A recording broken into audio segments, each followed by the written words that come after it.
അതിവേഗ ഇസ്ലാമികവൽക്കരണ രഹസ്യ അജണ്ടയുമായി കേരളത്തിലെ രണ്ട് മുന്നണികളും മുന്നേറുകയാണ്. കേരളത്തിൽ സുപ്രധാന സ്ഥാനങ്ങളിലെല്ലാം തന്നെ മുസ്ലിങ്ങളെ കുടിയിരുത്താനുള്ള രഹസ്യ അജണ്ട കഴിഞ്ഞ 3 പതിറ്റാണ്ടായി വമ്പിച്ച തോതിൽ തന്നെയാണ് മുന്നേറിക്കൊണ്ടിരിക്കുന്നത്. അതിനായി സ്വകാര്യ രഹസ്യ പരിശീലനങ്ങൾ അന്നേ തുടങ്ങിയതറിഞ്ഞ അമുസ്ലിങ്ങൾ 2% പോലും ഇല്ലായിരുന്നു എന്നതാണ്. ഗവൺമെന്റിന്റെ മേൽനോട്ടത്തിലും പല പദ്ധതികളും മുസ്ലിം വിഭാഗത്തിന്റെ ഉന്നമനത്തിനായി ആവിഷ്കരിച്ചിട്ടുണ്ട് എന്ന സത്യവും ആർക്കും തന്നെ അറിയില്ല. കേരളം വർഷങ്ങളായി വൻതോതിലുള്ള ഇസ്ലാമികവൽക്കരണത്തിന്റെ പാതയിലാണ് പൊക്കോണ്ടിരിക്കുന്നത്. കേരളത്തിലെ 2 പ്രധാന രാഷ്ട്രീയ മുന്നണികളെയും ജിഹാദികൾ വിലക്കെടുത്തിട്ട് അത് രഹസ്യമായും പരസ്യമായും അവരുടെ രഹസ്യ അജണ്ട നടപ്പിലാക്കിക്കൊണ്ടേയിരിക്കുകയാണ്. ഇനിയെങ്കിലും ഈ കാര്യങ്ങളൊക്കെ അമുസ്ലിങ്ങൾ അറിയുക തന്നെ വേണം. മറ്റ് അമുസ്ലിങ്ങൾക്കിടയിൽ അത് പ്രചരിപ്പിക്കുകയും വേണം. ഒപ്പം നമ്മുടെ പ്രശ്നത്തിന് സാധ്യമായ പരിഹാര നടപടികൾ എത്രയും വേഗം തന്നെ കണ്ടെത്തുകയും അത് നടപ്പിലാക്കുകയും വേണം. നയപരമായ തീരുമാനങ്ങൾ എടുക്കുന്ന തസ്തികകളിലെല്ലാം മുസ്ലിങ്ങൾ കയറിപ്പറ്റി കഴിഞ്ഞു. ഇനി അവർക്ക് കാര്യങ്ങൾ വളരെ എളുപ്പമാകും. നമ്മുടെ കേരളത്തിൽ നിന്നും പരമാവധി ഉള്ളത് ഇസ്ലാമിക എംപിമാർ, ഇസ്ലാമിക MLA മാർ, ഇസ്ലാമിക ഡോക്ടർമാർ, ഇസ്ലാമിക എഞ്ചിനീയർമാർ, ഇസ്ലാമിക വക്കീലന്മാർ, ന്യായാധിപന്മാർ, ശരീഅത്ത് കോടതികൾ, ഇസ്ലാമിക IAS-കാർ, IPS-കാർ, ഇസ്ലാമിക സർക്കാർ ഉദ്യോഗസ്ഥർ, ഇസ്ലാമിക് സ്കൂളുകൾ, കോളേജുകൾ എന്നിവ വിവിധ ലക്ഷ്യങ്ങളോടുകൂടി കേരളത്തിൽ വ്യാപകമായ ഇസ്ലാമികവൽക്കരണത്തിന് ജിഹാദികൾ വീണ്ടും ഇതിലൂടെയൊക്കെ തയ്യാറെടുക്കുകയാണ്. ഇവിടെയാണ് ഇബ്രാഹിം മുഹമ്മദ് ഹാജി എന്നയാളുടെ ഒരു ഫേസ്ബുക്ക് പോസ്റ്റിൻ്റെ അല്ലെങ്കിൽ അദ്ദേഹം പറഞ്ഞ ഒരു കാര്യത്തിൻ്റെ പ്രസക്തി മനസ്സിലാകുന്നത്. കേരളത്തിലെ നിയമസഭാ തെരഞ്ഞെടുപ്പ് പ്രഖ്യാപിക്കുന്നതിന് മാസങ്ങൾക്ക് മുമ്പ് തന്നെ ഫേസ്ബുക്കിൽ വന്ന ഒരു പോസ്റ്റാണ് ഇനി ഞാൻ പറയാൻ പോകുന്നത്. ആ പോസ്റ്റ് ഇങ്ങനെയാണ്: അടുത്ത 10 വർഷം കേരളം ഭരിക്കേണ്ടത് മുസ്ലിം ഭൂരിപക്ഷമുള്ള LDF സർക്കാർ ആയിരിക്കണം.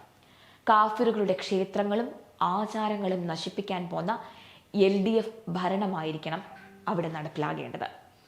പാലായിൽ 4 മുസ്ലിം പള്ളികൾ വരണം. നമ്മുടെ ഈരാറ്റുപേട്ടക്കാരുടെ ചിരകാല സ്വപ്നമാണ് ഈ പറഞ്ഞ സംഭവം. ക്ഷേത്രഭൂമികൾ പിടിച്ചെടുത്ത് ന്യൂനപക്ഷ ക്ഷേമ വകുപ്പ് പ്രകാരം പാവപ്പെട്ട മുസ്ലിം സഹോദരങ്ങൾക്ക് അത് വീതിച്ചു നൽകണം. അതുകൊണ്ടെല്ലാം മുസ്ലിം സഹോദരങ്ങളും വരുന്ന 10 വർഷം LDFനെ തന്നെ ഭരണത്തിലേക്ക് എത്തിക്കണം. മുസ്ലിങ്ങളല്ലാത്ത ഒരു വലിയ വിഭാഗത്തിന്റെ വോട്ട് ഒന്നും നൽകിയില്ലെങ്കിൽ പോലും LDFന് ഭരണം കിട്ടുമെന്ന് അറിയാമല്ലോ. എന്നാൽ അതിനൊപ്പം സകല മുസ്ലിങ്ങളുടെ വോട്ടും കൂടി ചേർന്നാൽ LDFന്റെ വിജയം ഉറപ്പായി തീരും. എല്ലാ മുസ്ലിം സഖാക്കളും നമ്മുടെ ഇസ്ലാമിക രാഷ്ട്രം എന്ന ലക്ഷ്യം മറക്കാതിരിക്കുക. അങ്ങനെയെങ്കിൽ ഇനി വരുന്ന ഈ 10 വർഷം കഴിഞ്ഞാൽ കേരളം നമ്മുടെ സ്വന്തമാകും. ശരീഅത്ത് നിയമങ്ങൾ പിന്നണിയിൽ റെഡിയായി കഴിഞ്ഞു. ഇനി ആരും നമ്മുടെ ഇസ്ലാമിക ലക്ഷ്യം മറന്ന് വോട്ട് ചെയ്യരുത്. ലാൽ സലാം മുസ്ലിം സഖാക്കളെ. ഇതായിരുന്നു അദ്ദേഹത്തിൻ്റെ ആ പ്രഥമ പോസ്റ്റ്. LDF മുന്നണിയുമായി ജിഹാദികൾ പണ്ടേ രഹസ്യമായും ഇപ്പോൾ പരസ്യമായും കൂട്ടുകൂടിയതിൻ്റെ ഉദ്ദേശം എന്താണെന്ന് ഇപ്പോൾ എല്ലാവർക്കും വ്യക്തമായി കാണുമല്ലോ അല്ലേ? UDFലെ ഒരു സുപ്രധാന വോട്ട് ബാങ്ക് മുസ്ലിം ലീഗാണ്. പക്ഷേ UDFലെ കോൺഗ്രസിൽ പല ഗ്രൂപ്പുകൾ അതിശക്തമായതിനാൽ നമ്മുടെ ലക്ഷ്യത്തിന് ചെറിയ താമസം നേരിട്ടേക്കാം.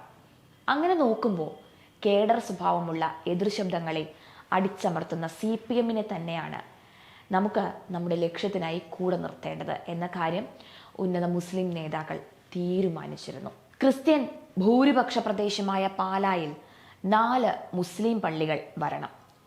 ഈരാറ്റുപേട്ടക്കാരുടെ ചിരകാല സ്വപ്നം നടക്കണം എന്ന് പറഞ്ഞതിൽ നിന്നും അയാൾ PC ജോർജിനെ തോൽപ്പിച്ച ഈരാറ്റുപേട്ടക്കാരിൽ പ്രധാനിയായ ഒരാളാണ് എന്ന് ഏകദേശം നിങ്ങൾക്കിപ്പോൾ വ്യക്തമായി കാണുമല്ലോ. ഇസ്ലാമിക് ഗ്രൂപ്പിൽ വന്ന ആ പോസ്റ്റിനെ വിശ്വസിക്കേണ്ടതൊന്നുമില്ല. LDF മുന്നണിയുമായി അവർ തിരഞ്ഞെടുപ്പിന് മുൻപ് എന്തെല്ലാം കാര്യങ്ങളിൽ ധാരണയായിട്ടുണ്ട് എന്നുള്ളതിൻ്റെ ഒരു നേർക്കാഴ്ചയായി വേണം നമുക്ക് ഈ പോസ്റ്റിനെ കാണുവാൻ. കേരളത്തിലെ ക്രിസ്ത്യാനികളും ഹിന്ദുക്കളും നേരിടാൻ പോകുന്നത് ഇസ്ലാമികവൽക്കരണം എന്ന വലിയ കൊടിയ ആപത്തിനെ തന്നെയാണ്. കേരളത്തിൽ LDF സർക്കാരിനെ 2ാം തവണയും അധികാരത്തിലേറ്റിയതിലൂടെ ക്രൈസ്തവരും ഹിന്ദുക്കളും തങ്ങളുടെ അധപ്പതനത്തിൻ്റെ മരണക്കുഴി വെട്ടാൻ തുടങ്ങിക്കഴിഞ്ഞിരിക്കുകയാണ് എന്ന് വേണം പറയാൻ. ഹിന്ദുക്കളും ക്രിസ്ത്യാനികളും ഒന്നിച്ചു നിന്ന് ഇതിനെ തടഞ്ഞില്ല എങ്കിൽ അവരുടെ വരും നാളുകൾ വലിയ അപകടത്തിൽ ആകും എന്നുള്ളതിൽ യാതൊരു തർക്കവുമില്ല, അതിൽ യാതൊരു സംശയവുമില്ല.